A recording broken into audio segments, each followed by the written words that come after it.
Let's talk about the Book of Enoch because there are things in this text that are not found anywhere else in Scripture. But why did they leave these things out of the Bible? Here are 7 shocking things in the Book of Enoch. By the way, some versions will call this the Book of the Watchers. Chapter 1, The Watchers.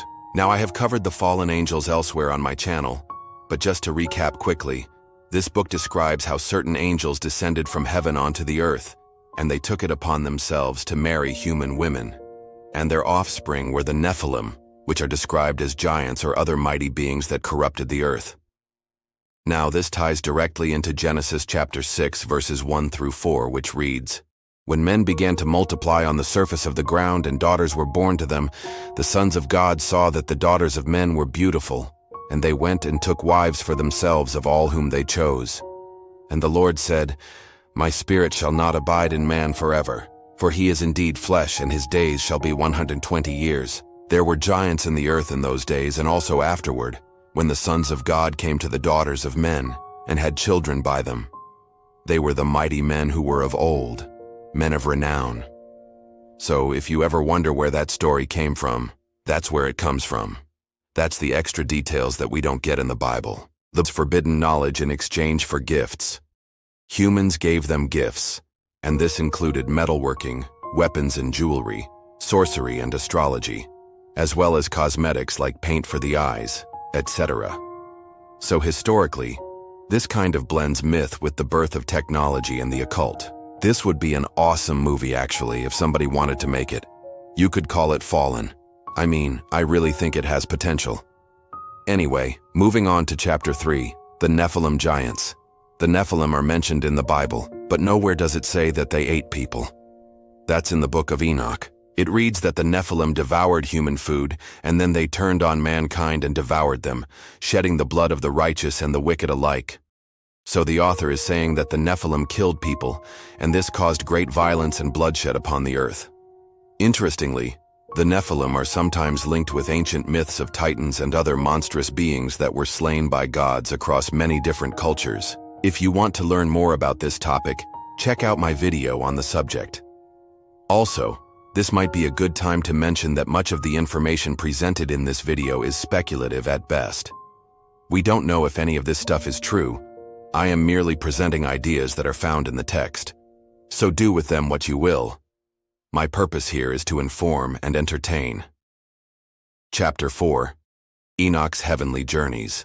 In the Book of Enoch, this guy named Enoch, who is a righteous man, he is taken up into multiple heavens. Sometimes it's 7 heavens, sometimes it's 10. And he is given special knowledge and shown all sorts of cosmic secrets. He witnesses the tree of life, the throne of God, the angels who guard creation. Later, Jewish mysticism drew heavily from these heavenly journeys. Early Christian writers quote from Enoch often, and early Christian visions of heaven were likely influenced by this book.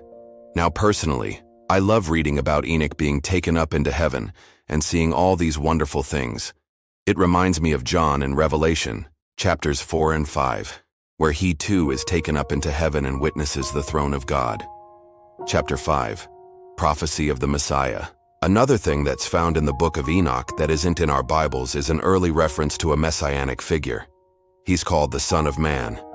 This Son of Man is described as righteous, and he will defeat the forces of evil and restore order to the world. Now this predates Jesus, but it foreshadows him very closely, and this is one reason why early Christians valued the book so highly, even though it wasn't in their Bible yet, because it had this prophecy of the Messiah that came to pass in Jesus Christ. As a side note, the Book of Enoch is also quoted in the Book of Jude, verse 14, and that's in our Bible. It reads, "And Enoch also, the 7th from Adam, prophesied about these, saying, Behold, the Lord comes with 10,000s of his saints." So even though the Book of Enoch is not in our Bible, parts of it are quoted in Jude and in other places in the New Testament. So it must have been known and used by early Christians. Chapter 6. Cosmic Punishment of the Angels. The Watchers are condemned by God and sent to the abyss. They are chained up there until the final judgment. And the leader of the fallen angels, Azazel, he is singled out as the one who taught humans how to wage war. He is cast into darkness for 40 days and nights, and a fiery furnace was prepared for him. In later Jewish tradition, Azazel became synonymous with Satan, the devil. And finally, Chapter 7, Historical Suppression. The Book of Enoch was widely read in the early church, and fragments of it were found among the Dead Sea Scrolls, which date from around 200 BC to 100 AD. It disappeared from most Christian traditions after that, except for the Ethiopian Orthodox Church, where it survived in its entirety. Why was it suppressed? Nobody knows for sure, but I believe it may have been due to the church wanting to distance itself from the more fantastical elements of early Jewish apocalyptic literature. Or maybe they just wanted to focus on the four Gospels and Paul's letters, since those are considered the most important books in the New Testament. So there you have it, the Book of Enoch, a journey into the celestial mysteries that will leave you questioning everything you thought you knew about angels, giants, and prophecies. Which part intrigued you the most? Do you think the Watchers really are fallen angels? Or are they just a figment of our imagination? Share your thoughts in the comments below. Thanks for watching. If you enjoyed this video, subscribe to my channel and join our growing family. Check out our other videos. Thanks for watching. I'll see you on the next one.